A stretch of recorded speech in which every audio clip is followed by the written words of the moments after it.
નકલીની ભરમારનો કોઈ જ અંત નથી। ચારે બાજુ નકલી વસ્તુઓથી ચેતવાની જરૂર છે। સુરતમાં હવે ઘીમાં ભેળસેળની ઘટના સામે આવી તો ગઈકાલે પણ સુરતમાં 2 સ્થળોએથી નકલી વસ્તુઓએ સૌને ચોંકાવી દીધા હતા। સુરતના પૂણા ગામમાં ખોડિયાર અને સૌરાષ્ટ્ર ડેરીમાંથી શંકાસ્પદ માખણ ઝડપાયું હતું। નકલી માખણ વેચાતું હોવાની એસઓજીને બાતમી મળતા તપાસ હાથ ધરાઈ હતી, જે બાદ ફૂડ એન્ડ ડ્રગ્સ વિભાગને સાથે રાખીને દરોડા પાડ્યા હતા અને 78 કિલો માખણનો જથ્થો સીઝ કરી નમૂના તપાસ માટે મોકલાયા છે। માખણનો રિપોર્ટ આવ્યા બાદ જ કાર્યવાહી થશે।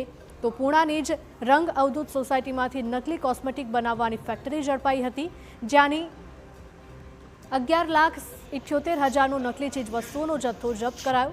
બહારથી રો મટીરિયલ મંગાવીને બ્રાન્ડેડ કોસ્મેટિક બનાવતા હતા। તો બીજી તરફ અમદાવાદ શહેરમાં મીઠાઈમાં વપરાતા ચાંદીના વરખને લઈને સતર્કતા વધી છે।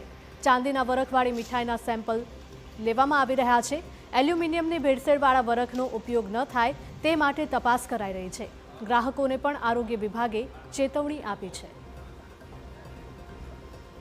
હવે નકલી વસ્તુઓના ઘેરાવ વચ્ચે અસલ વસ્તુ શોધવી અઘરી છે, ત્યારે એટલું સમજીએ કે તહેવારોમાં વપરાતી ચાંદીના વરખની મીઠાઈ કઈ રીતે ઓળખવી।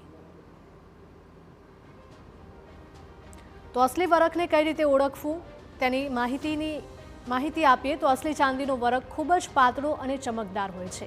અસલી વરખ હવામાં સરળતાથી ઉડી જાય છે। નકલી વરખમાં એલ્યુમિનિયમ જેવી ધાતુ મિક્સ કરવામાં આવતી હોય છે। નકલી વરખ હાથમાં જાડું અને બરછટ લાગે છે। અસલી વરખ ચમકીલું હોય છે, પાતળું હોય છે અને સુંવાળું હોય છે। અસલી વરખને સ્પર્શતા તરત જ હાથમાં ચોંટે અને ફાટી જાય।